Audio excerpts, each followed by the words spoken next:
Good evening, welcome to On the Bench, the only sports discussion show for Northern Lincolnshire and East Yorkshire, right here on Estuary TV. I'm Rob Underwood. Well, as usual, we'll be taking a look at the big sports stories that have been hitting the headlines this week, as well as shining a light on our local sports clubs and events that are taking place right here on our doorstep. Well, also coming up on the show tonight, Tom Stu will be here once again to answer your questions in a view from the Estuary, and Matt Denson visited St Paul's Boxing Academy in Hull. Stay tuned to find out how he got on. Well, we're joined in the studio tonight by the man behind the mighty Mariner, Andy Carr, and ISKA Light Welterweight champion, Ben Woolliss. Thanks, guys, for coming in. Cheers. Thanks. Andy, it's been a while since you were on the sofa. How have things been for you since then? Obviously, very active in the last couple of weeks in the terms of the upcoming FA Cup tie against our rivals up the M180, Scunthorpe United. And the mood's pretty intense, isn't it? As you'd expect, big rivalry, probably Grimsby Scunthorpe. Most fans would class each of us as their biggest rivals, so bring on Saturday. Great expectancy. Ben, it's a rising sport. It's very much on the up, isn't it? Yeah, it's fastly growing at the minute, yeah. What about the thing, ISKA? First of all, what does that stand for? It's an international kickboxing association. It's a worldwide organisation. Yeah. And light welterweight, just define that for us. It's a 63.5 kilo, 10 stone category. Yeah. When was your last fight? 29th of June for the English ISKA title. And what are you sort of doing in the downtime then? I mean, obviously you geared up to coming up to a big bout, a big fight. So how intense is your training in that interim time, which is now, I suppose? At the moment, I'm taking a few months out, just strength training, building myself up, and then my first fight should be in March, so 2 months before the boot camp will start and the intensity will slowly rise. Because it's a lot about training, isn't it, and your exercise. What about dietary requirements, things like that? Yeah, it plays one of the biggest parts in it, especially when you're trying to get to such a low weight class. For my last fight, it took me 3 months just to get down to the weight that I had to be at, with dehydrating myself for the day before and everything. Yeah. So what's a typical sort of diet for you you've got to always be mindful of? Yeah, there's it'd be just meat, vegetables, there'd be no carbohydrates. Every now and then you'd throw it in just to set your metabolism off again. But just apart from that, it's a paleo sort of diet. No cheating then? No, you can't. It shows on the scales if you get caught. When's your next fight coming up? It'll be around March. I'm not sure which show it'll be yet, but it'll be confirmed after Christmas. And where's that going to be? Huddersfield, I think. And what do you know about your opponent? How far in advance do you know who you're going to be tackling? It depends. Sometimes you don't know until the day and you see them. Sometimes you'll know weeks in advance and you can study them and everything like that, feel a bit more prepared. And how focused are you on that sport as opposed to what's going on down the road? Yeah, quite a lot more. Yeah. Splendid. Sounds pretty intense, doesn't it? I wonder if our very own Matt Denson would dare attempt the sport. Well, moving on. Tom Reed and Stu Cox have been rounding up your questions over social media, and here they are with a view from the Estuary. Hello and welcome to this week's View from the Estuary. Is Sebastian Vettel capable of breaking the record in Formula 1 for most successive wins?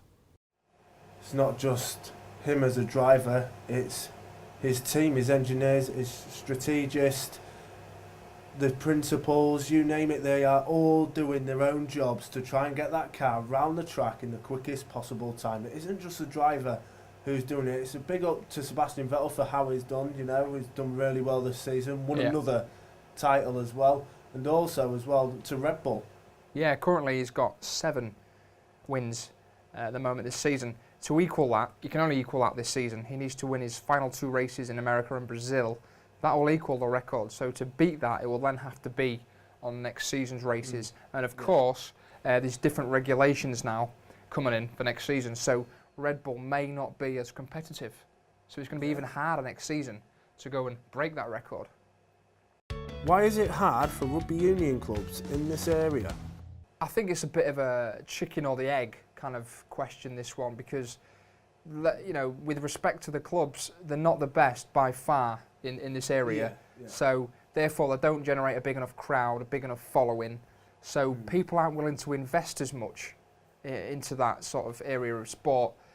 But then if the teams were better, they would invest more. But then to become better, you need the money. So it's a knock on. I think it's a gradual thing for this to sort of become bigger.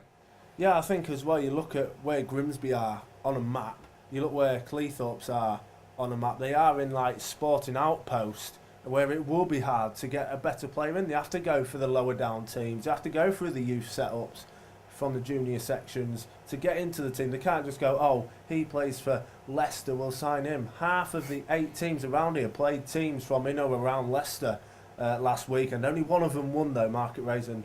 Well done to them. But I think another thing of it as well is the RFU need to bring out a little bit more funding to the lower down teams like your Grimsby's, your Cleethorpes, just to make, you know, the clubhouse look a bit nicer, to attract people to go. Can Hull sustain their top half position this season in the Premier League? I think it's going to be tough for them, to be fair. They need an injury-free squad. They need to get Danny Graham scoring. Steve Bruce has came out and said after the weekend's game he doesn't want a League Catamole in his squad. He's glad that he doesn't manage him anymore. Yeah, if you were playing 11 League Catamoles every week, you'd have no squad left.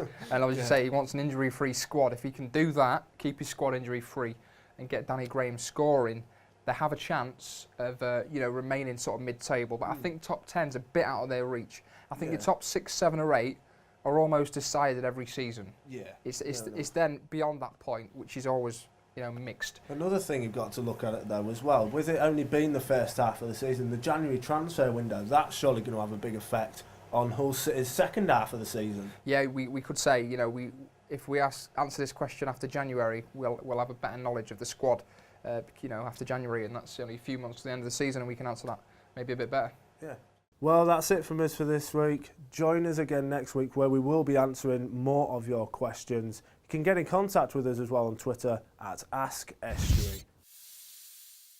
Now, a subject that has generated a lot of controversy over the weekend. In Sunday's 0-0 draw against Everton, Tottenham's goalkeeper Hugo Lloris collided with Everton striker Romelu Lukaku whilst challenging for the ball. Well, the impact, as you may have seen, knocked the Spurs keeper out. However, after a 9-minute delay to the game, he was determined to play on, despite having lost consciousness.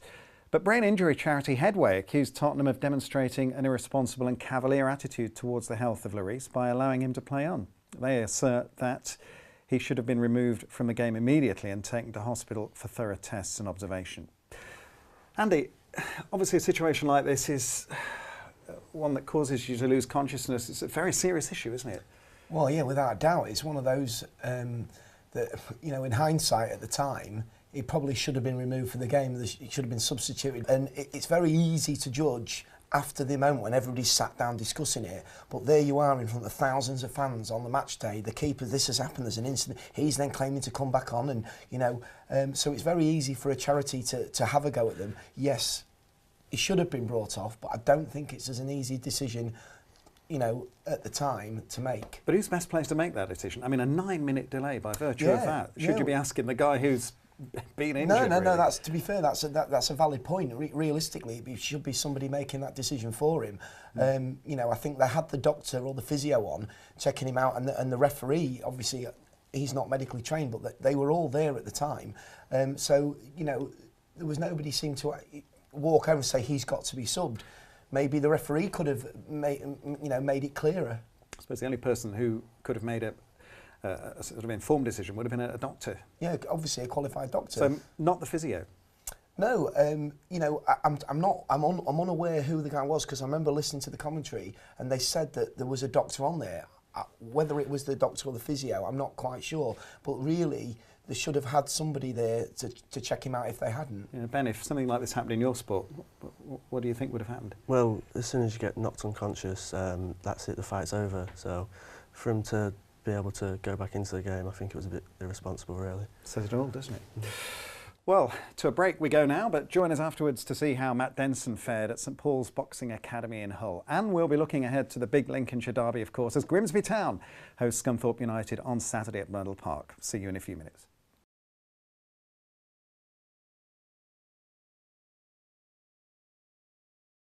Welcome back to On the Bench. Well, next up on the programme, we sent our reporter Matt Denson across the water to Hull to visit the home of Olympic gold medalist Luke Campbell at St Paul's Boxing Academy. Take a look at this.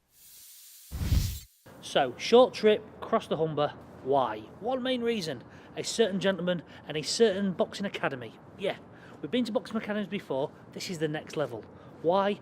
Luke Campbell, Olympic gold medalist. He was here, he trains here. I know he's inside, so we're going to find out a bit more. Come and join us.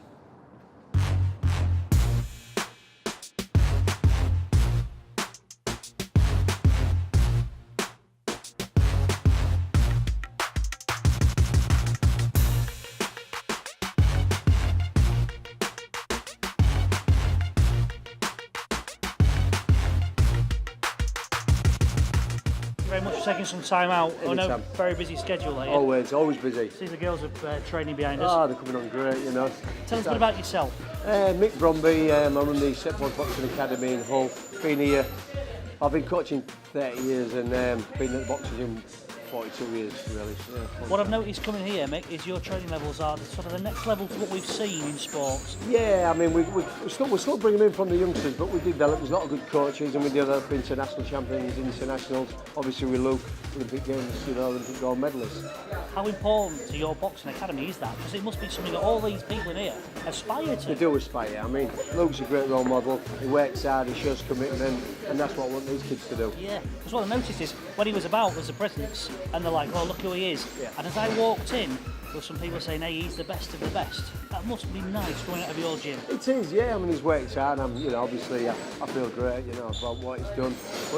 But nobody better person could have it, really, Yeah. So basically, what he's done, he's a role model for that. He is a great role model, not just, not for sport, for life, the way he conducts himself. He's very respectful. He's great for the city. He's great for England, isn't he, really,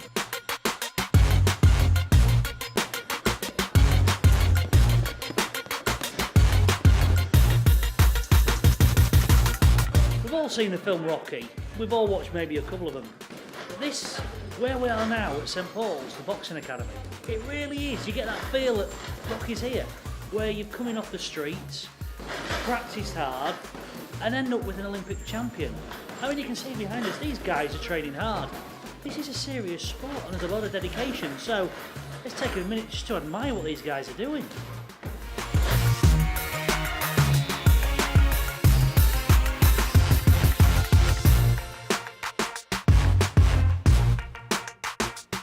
Introduce yourself, please. I'm India Wilkinson and I'm 15.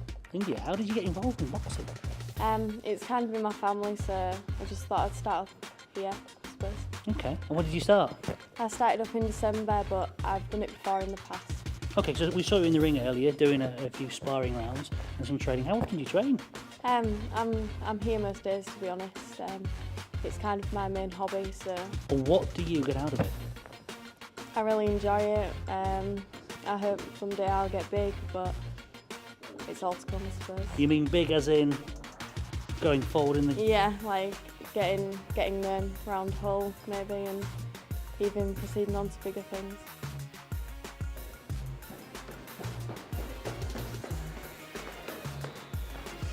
Oh, session over. Great workout, great people, great work ethic. St Paul's Boxing Academy here in Hull. Great bunch.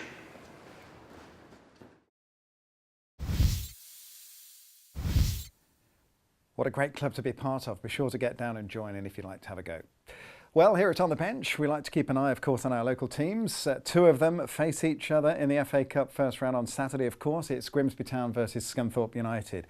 Andy, Grimsby in the middle of a good run of form at home in all competitions. Scunthorpe not doing so well away from home. There's only going to be one result, isn't there? I wish it was as easy as that, and I think most Grimsby fans do. But there's the banter going on at the moment. But I think both teams have got to show each other respect. What hopefully will be an absolutely cracking FA Cup tie.